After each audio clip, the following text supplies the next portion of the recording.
Hello friends, this video has been made as a tribute to Muhammed Ismail Sahib, popularly known as Quaid-e-Millath, and I am happy to give his brief career achievements of his life.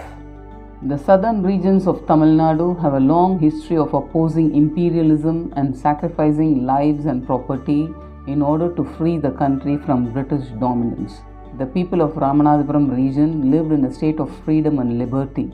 Marudhu Brothers, Veera Pandiya Kattabomman, Chekkishutha Chemmal Sidambaranar, the famous poet Subramania Bharathiyar, and others were among the illustrious individuals among them. In keeping with the heroic heritage of the people of Ramanathapuram, the Marakkayars, the region's most prominent and influential merchant group, played a crucial part in the region's social and economic growth as well as the independence movement. Rautars controlled the horse trade in Tamil country, and they were recognized for their business acumen, gallantry, truthfulness, high moral standards, and most importantly, patriotism. Today, 5th June, the birth anniversary of Muhammed Ismail Sahib, popularly known as Quaid-e-Millath, who was a revered political activist, the freedom fighter, and the popular personality in the Indian politics. I am very happy to present the video about him here. On the 5th of June 1896, Muhammad Ismail was born in Pettai, Tirunelveli district, to an extremely recognized and revered Rautar Muslim family. Maulvi K.T. Mia Khan Rautar was his father and Mokhayuddin Fatima was his mother. It was unfortunate that Muhammad Ismail's father Mia Khan Rautar passed away when he was just 5 years of age. So he was brought up under the care and supervision of his mother and maternal uncles. He started his primary education in a madrasa where he learned basics of Islamic religion.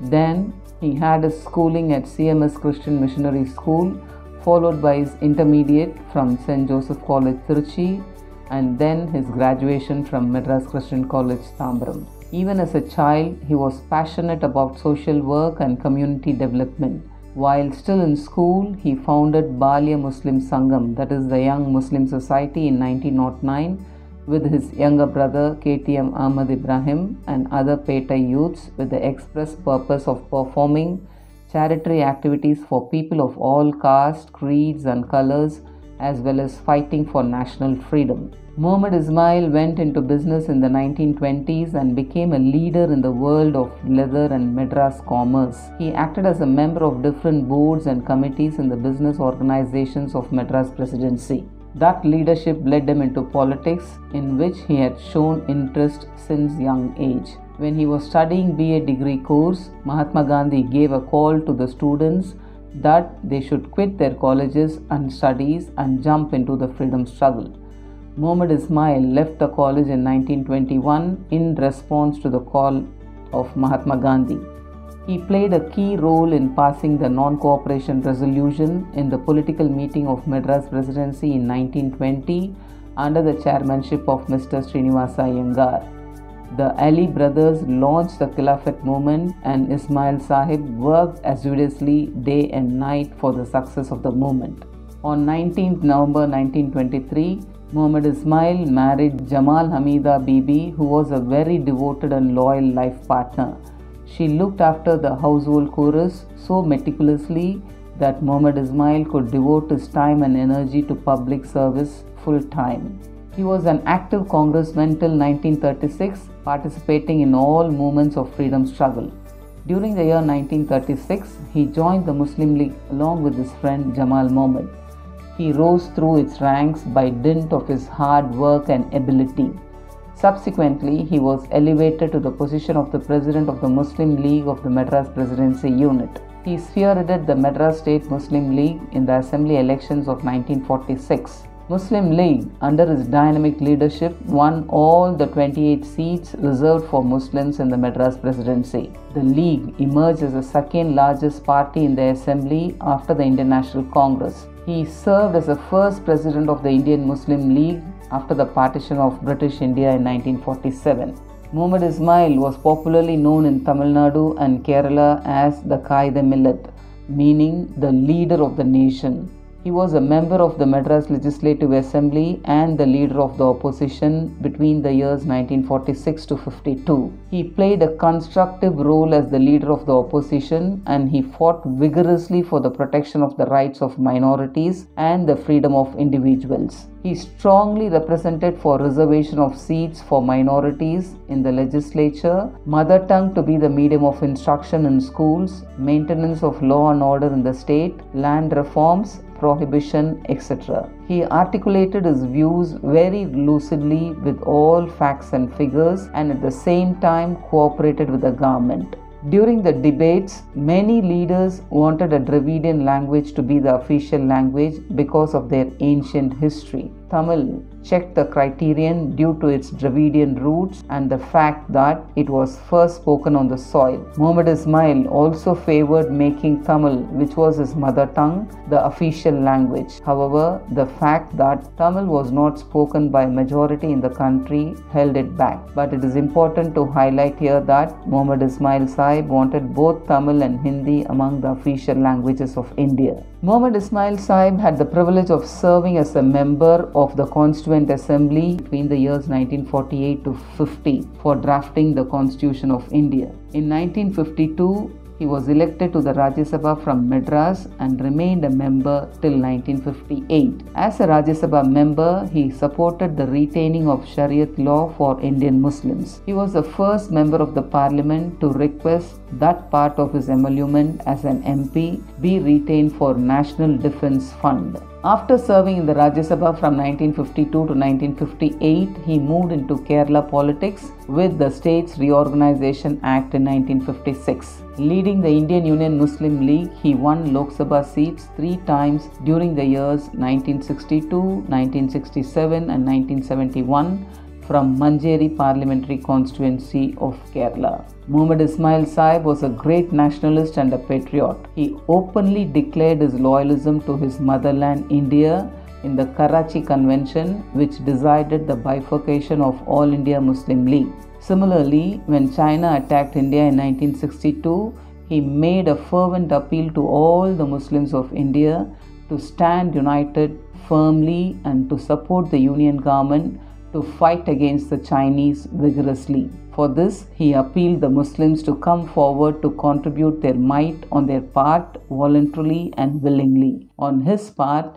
he offered his only one son to serve in the armed forces. He also contributed rupees 200 every month regularly for 2 years towards the war fund. Muhammad Ismail Sahib joined the All India Muslim Majlisi Mushawarat, that is AIMMM, from its very inception, and as an active member of the organization, he visited the riot-affected areas in North India in 1968. As far as personality is concerned, he was known for his simplicity, humility, integrity, hard work and love for the mother country. He was the undisputed and unchallenged leader of the Muslims of India. His services to building the nation as a parliamentarian and social reformer are fully recognized by all national and regional leaders cutting across party lines, communities and religion. His contribution to Tamil society is acknowledged by the Dravidian leaders like Periyar, Annadurai, MGR and Kalaignar Karunanidhi. The great national leaders of India like Mahatma Gandhi, Pandit Jawaharlal Nehru, Rajaji and Mrs. Indira Gandhi showered encomiums on the role of Quaid-e-Millath in national development. Quaid-e-Millath's political journey, lifelong struggle, services and leadership role, the impact he had, his statesmanship and the respect he commanded from all sections of the society goes on and on. And the most important thing to be highlighted here is that he had been able to establish many educational institutions with the active cooperation and support of the Muslim philanthropists. The list includes the New College at Chennai, Jamal Muhammad College at Trichy and Farooq College in Kerala. And he was a driving force behind setting up many institutions such as Haji Karutha Rautar College, Uttamapalayam, Khadar Mohiuddin College, Adramapattinam, Waqf College, Madurai, Nawab Abdul Hakim College, Melvisharam, Sadaqatullah Appa College, Palayam Kottai, Malarul Ulum College, Ambur and the Zakir Hussain College, Ilayangudi.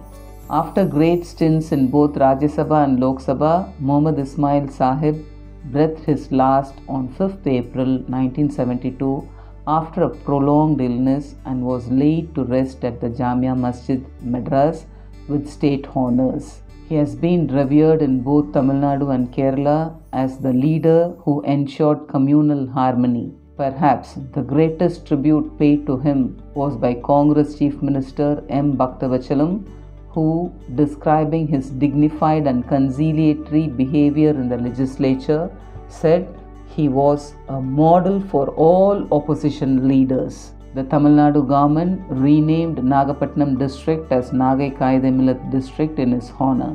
However, it reverted to its old name in 1997 when all names of persons were dropped from the names of districts and transport corporations. In 2003, the Tamil Nadu government constructed a memorial hall named after Muhammed Ismail Sahib. A number of colleges in Tamil Nadu, including the Quaid-e-Millath Government College for Women and Quaid-e-Millath College Medavakkam, both in Chennai, have been named after him.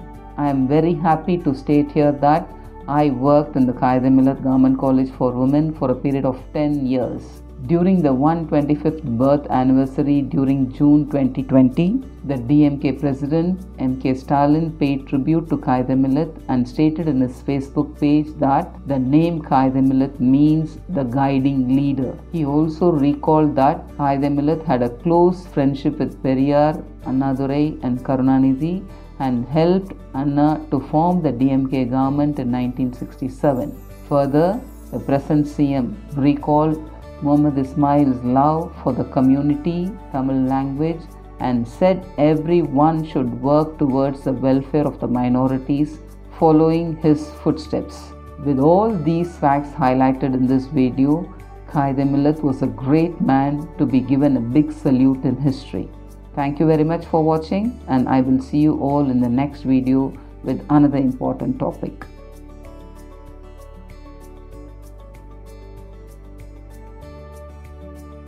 Please like, share and subscribe to this channel.